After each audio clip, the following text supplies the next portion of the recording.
Yeah, like I said yesterday, I'm taking a break from making music. I got one more pack coming out. That one's got like 4 songs.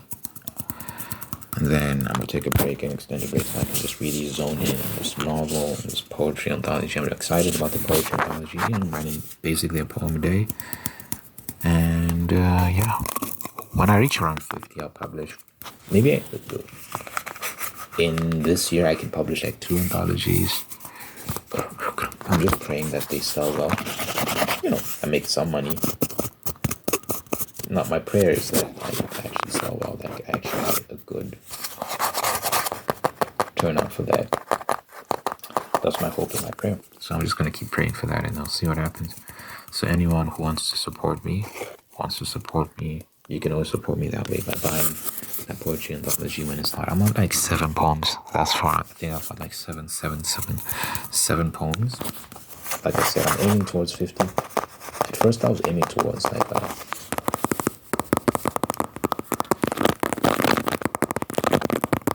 I was aiming towards like 100, but now I'm like, that's too much. You don't have to set such an ambitious goal, because that'll take like at least 100 days, unless I write multiple poems a day. But I don't want to do that to myself, so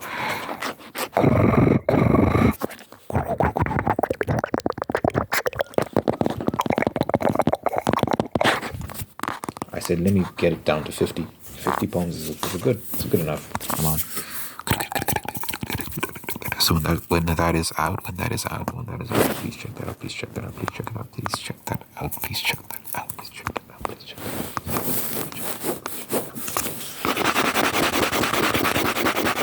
I really appreciate everyone who checks out this video.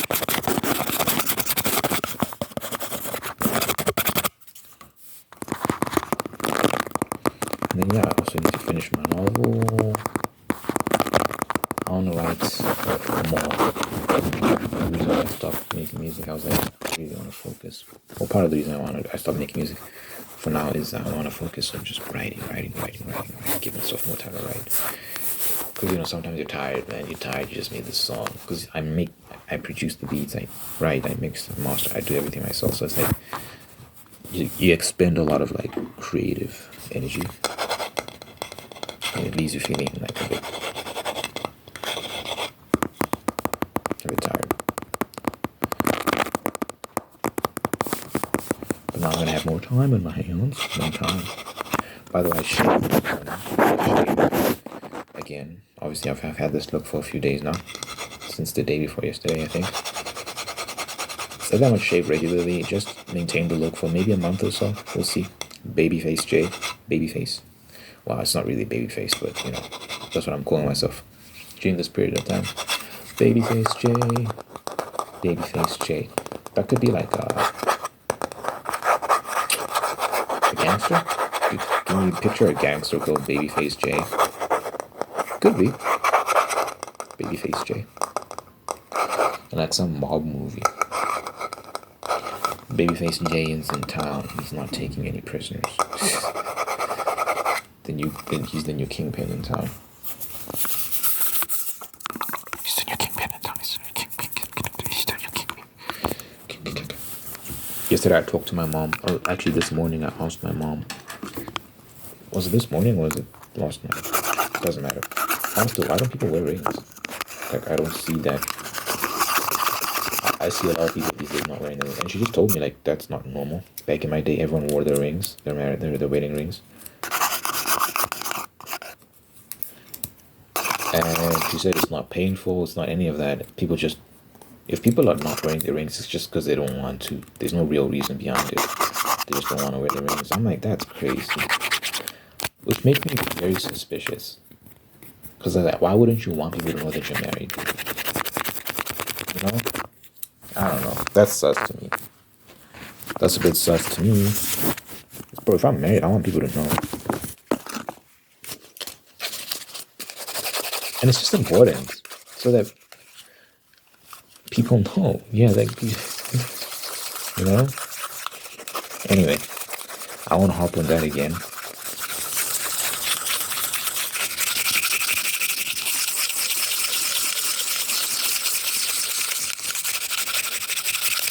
Ow.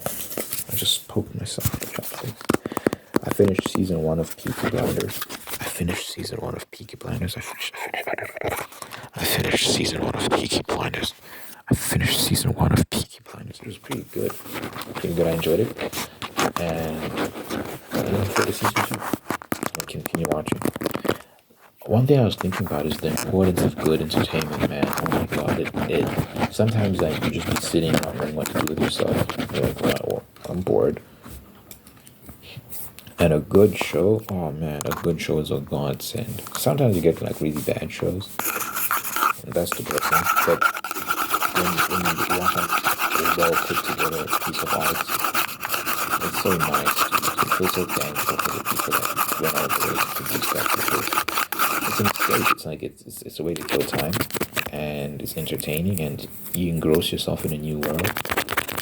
I love it. I love a good movie. I love a good show, a good series. You know, it's always nice. So yeah, Peaky Blinders is great. Before Peaky Blinders, I watched a limited series called Hijack. It was okay. It was interesting. Idris Elba was the star. It is about this guy. He gets trapped on a plane that gets hijacked, and then he has to negotiate with the terrorists to get out of the situation. And, yeah. It was interesting to read.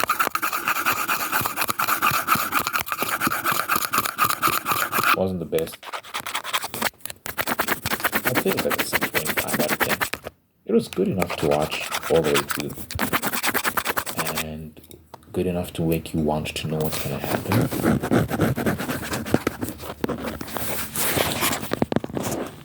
But yeah, you know.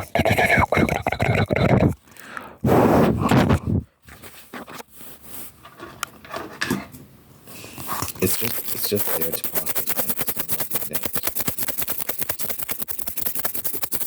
I think you'll be raving about, but that's just me. What did I watch before then? Before then I watched Shogun. I didn't really talk about Shogun, did I? Not at length. I like Shogun, of course, though. Gorgeous. It was so insightful. Because obviously it's a period piece and it's historical fiction. Well, no, not really. I don't think those are real.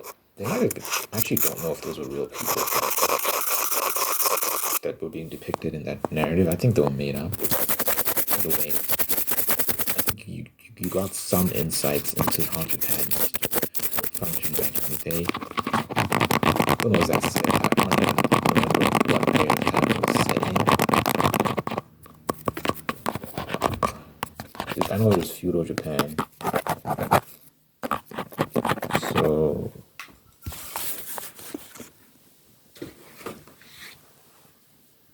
let me Google.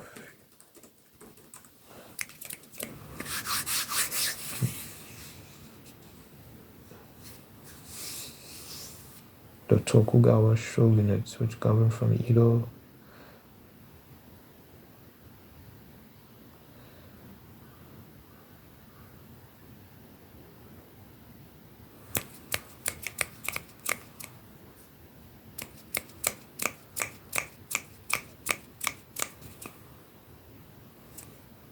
So it's like from 1600 to 1800, or 1100. So maybe 12th century to 19th century. Seems like, I'm not sure. Yeah, it seems like 12th century to well, now I'm getting different sort of accounts here. Some are saying 12th century to 17th, some are saying 12th to 19th. I don't know. But I have no idea when.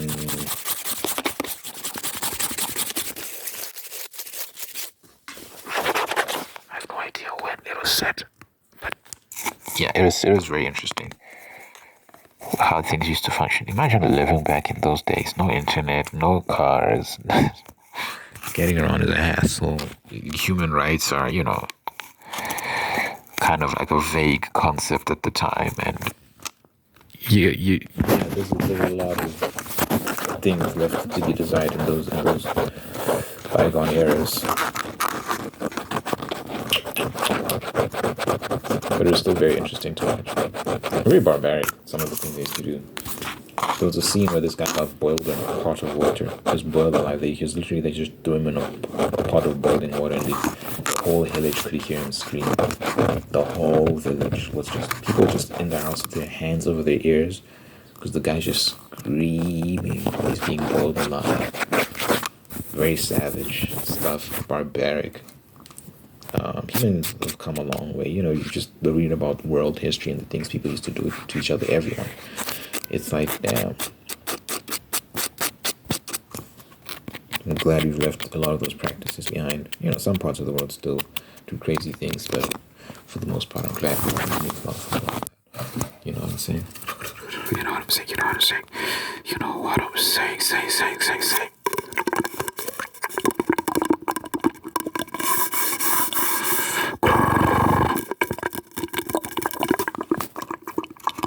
Yesterday I wrote a poem about, it was basically me detailing different date locations, and then at the end just being like, it doesn't matter where I am, what we're doing, as long as I'm with you, that's what matters, right? And I got the inspiration from this poem I read. I'm not even sure what that poem was about, to be honest. It was, how a lot of poems are.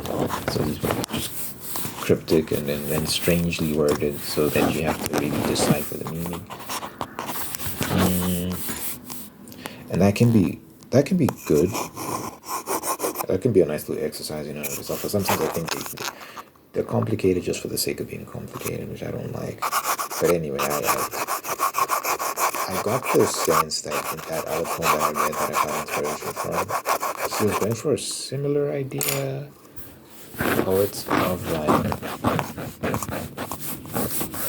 how time and place is irrelevant when I'm with you. Like it doesn't matter what we're doing, so long as we're together. So I kind of leaned in on that concept, and I just described different locations and what we'd be doing in those locations, and how it's all good with me so long as I'm with you. So yeah, the theme for my anthology is just love, romance. I'm just going to be writing about that, and then maybe the next anthology I'll lean into other concepts. We'll see. But I'm having fun. I'm having fun writing about these things.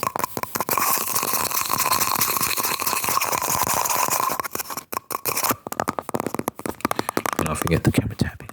Because someone said they missed the camera tapping. Someone said they missed the camera tapping. Someone said missed the camera tapping. So I'm going to camera tap. While doing ear to ear. Whispers, ear to ear. Ear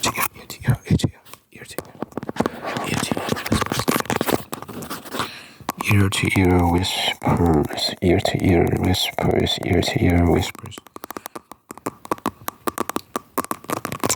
It's very important to get this channel off the ground.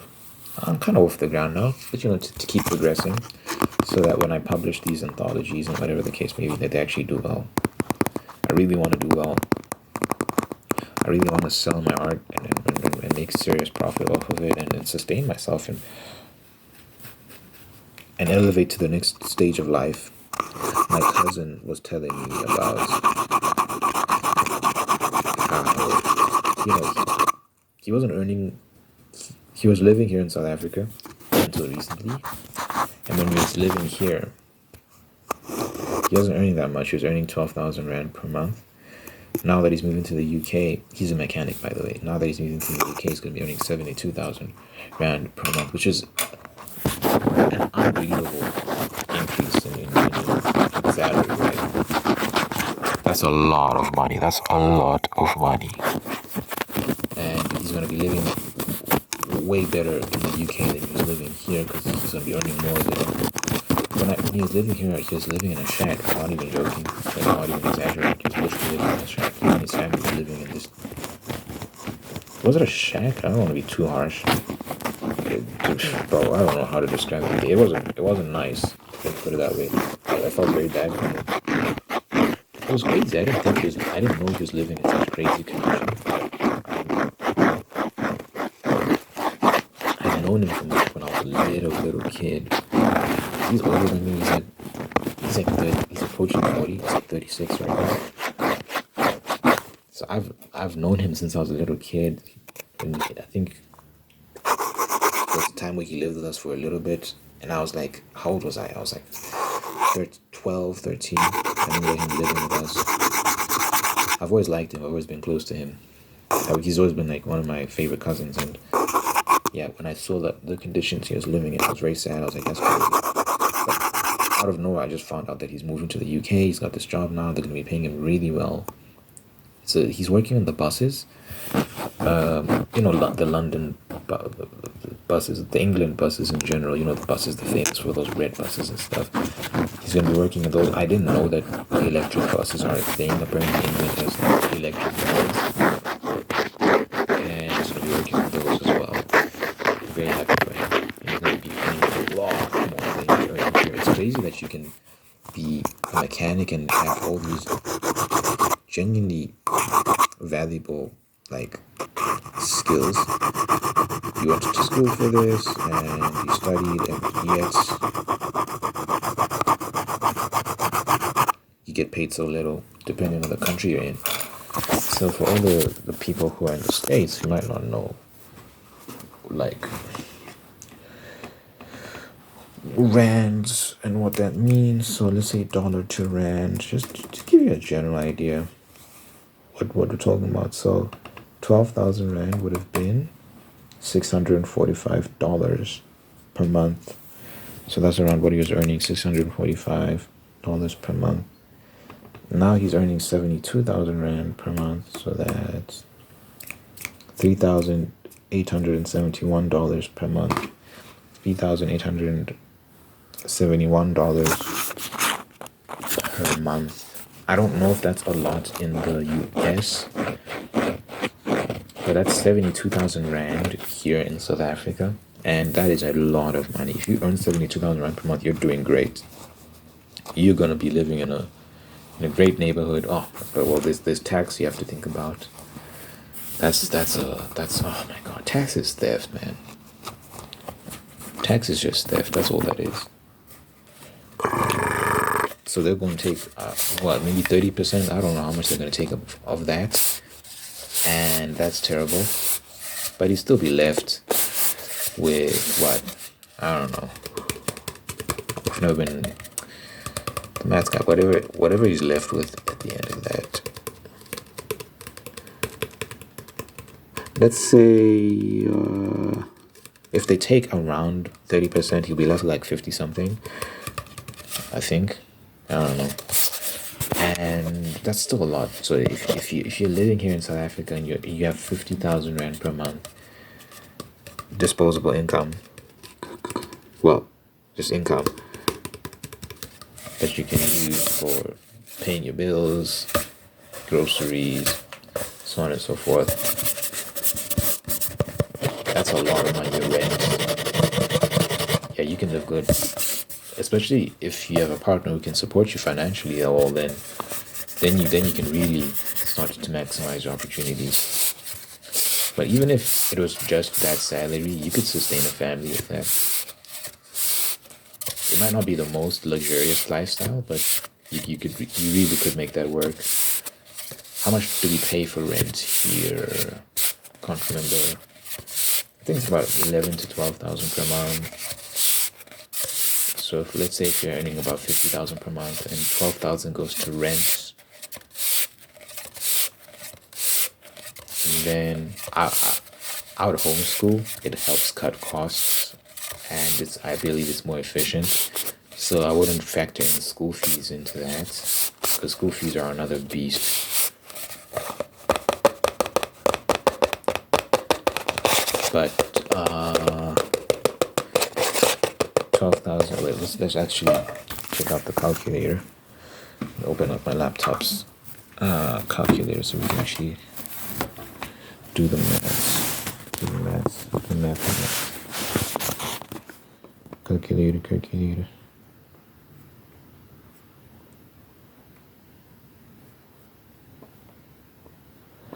It's interesting. Oh, there you go. So 12,000. Okay, 50,000 minus 12,000. So now you're left with 38,000. Okay. So you pay rent. You're left with 38,000 for the month. How much would you spend on groceries? I don't even know how much you'd spend on groceries. Every time my mom goes to let's say every time you're at the grocery store, you spend 1.2. So we'll say 1.2 times 4. That's 4,800, right? Yeah, that's 4,800. So 38,000 minus 4,800. Okay, so groceries. So rent and groceries, you're left with 33,200. Did I add utilities to rent? Okay, we don't have to be super precise with it. So you're still left with 33,200 if you factor in groceries for the month. How many kids do we have in this scenario? If you've got like 4 kids. 4 kids. Wow. Is 50 grand per month enough for 4 kids? If you're homeschooling them, I think it is.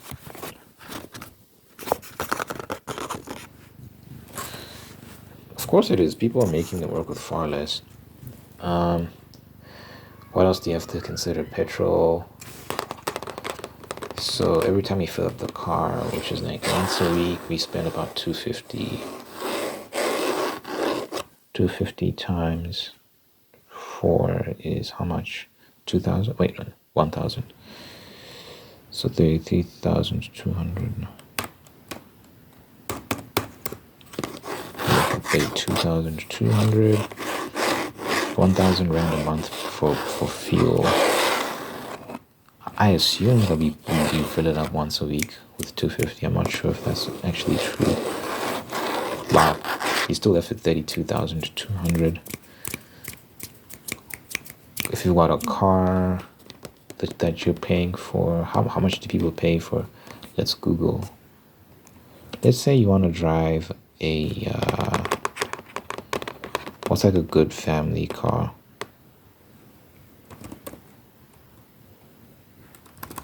Let me just Google family car.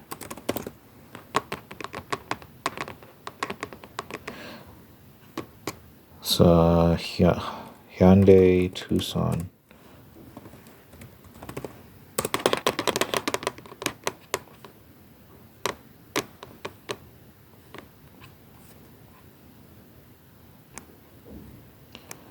Monthly installments.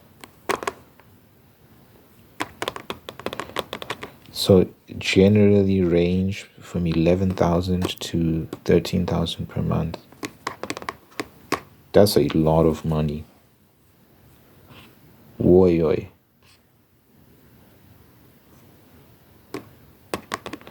But then I'm reading here that you can pay 5,000 per month.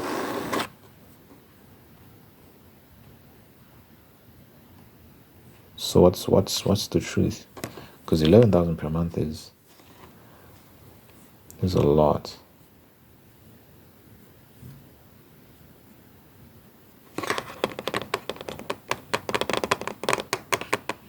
Let's say you get a pre-owned.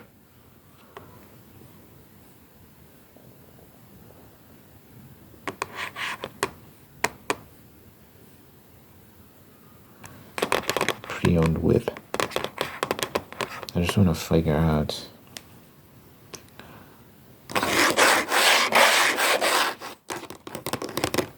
Why is this thing taking so long to load? Oh my gee.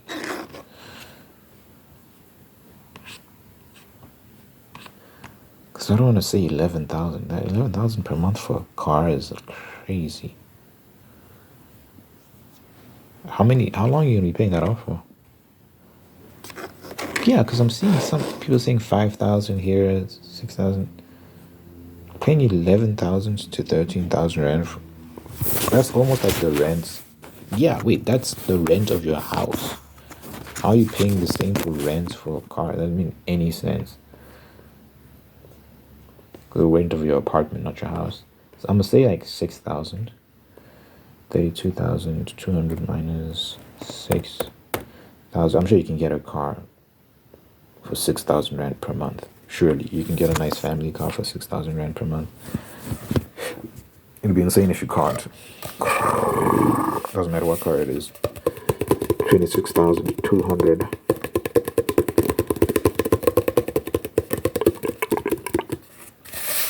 26,200. That's still a lot of money. Let's say you want another car, another 6,000. You're left with 20,200.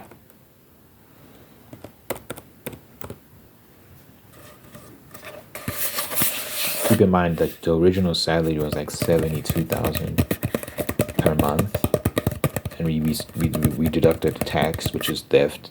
The government stole the government stole about 22,000 rand from you because they're thieves, and we know that they're gonna pocket all that money and use it for frivolous things. But it is what it is. You can cry about it, or you can, I don't know what you can do. You can just move on. So you left with 20,200. So where did that go? So let's keep track. So we paid rent, which was about 12,000. Maybe I should add 1,000 to that just to be more realistic. I'm not sure. I think we pay around 11,000 here, so I think 12,000 is good. We paid rent. We got groceries. We got fuel for the month. We got the car payments. What else do you have to consider? Probably things like health insurance and medical aid, and I'm not sure. I'm sure that's covered by the 20,200, and that still leaves you with spending money. Like maybe you want to take the family out on occasions and stuff like that. I'm trying to think what other important things you have to account for. You got your cars, you got your home, you got fuel, food. What else am I leaving out? I talked about insurance and stuff, but I'm really not. Let me Google family insurance.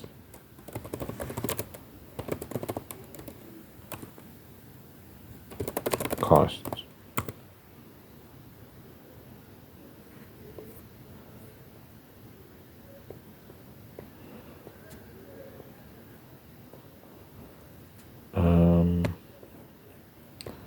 Just want a general price.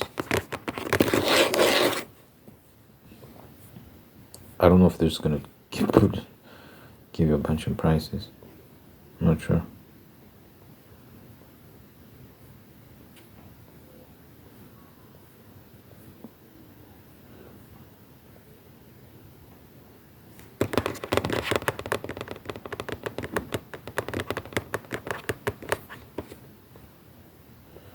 Some of it says starting from 200 rand per month. I'm really not sure. It doesn't seem like it's going to be too expensive.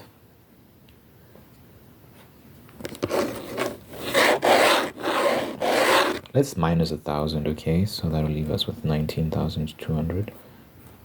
Just to be safe, minus 1,000 Rand per month for insurance. That seems cheap, but I don't know. I really don't know how it works. I'm still left with 19,200, and then this has to be so boring for some people. Yeah, well, then you fall asleep, so win-win. What else is left? I really don't know, dude. If I've undervalued some things, if I underestimated some costs, you're still left with 19,200, so you can still pay. So I think if you're earning 50,000, which already accounts for tax per month, yeah, you're good, man. You're golden. You're doing very good. You can take your family out. You can save. You can add money to your savings account. You can do this. You can do that. You can live a very comfortable life. You can even. So I was saying rent is 12,000 in an apartment like this, which is 3 bedrooms. You could upgrade and go like maybe live in a nice neighborhood somewhere. This is a nice neighborhood, but an even nicer neighborhood, or a house within this neighborhood. Because if you got 19,200 Rand to spare, well, I'm sure there's other things I didn't account for. To be fair, there's probably a bunch of things I didn't account for. So 12,000 Rand for a 3-bedroom apartment seems like a good deal for now. And yeah, anyway, let me pray and get out of here. Let me know what you think of my little calculus in the comments. Dear Father God, thank you for the individual watching this round. Thank you for making them whole, unique, and guide them on the path towards peace, prosperity, and purpose. Thank you for blessing this person with wonderful people in their life who love them, take care of them, be the absolute best out of them. Thank you for maintaining the ones that are there to do the same thing. Thank you for blessing this person with the spirit of gratitude, so they can give thanks for all the wonderful things in life. And by giving thanks, they can find peace, contentment, and attractive for more blessings. Let your presence be found in this person's life, so they know that you're God, that you're love, you're always going to be there for them. Good health, long life, and happiness with this person, everyone that came by. You might have pain, Jesus, name, pain, Jesus, name, pain, Jesus, name, pain. Amen, amen, amen, amen, amen.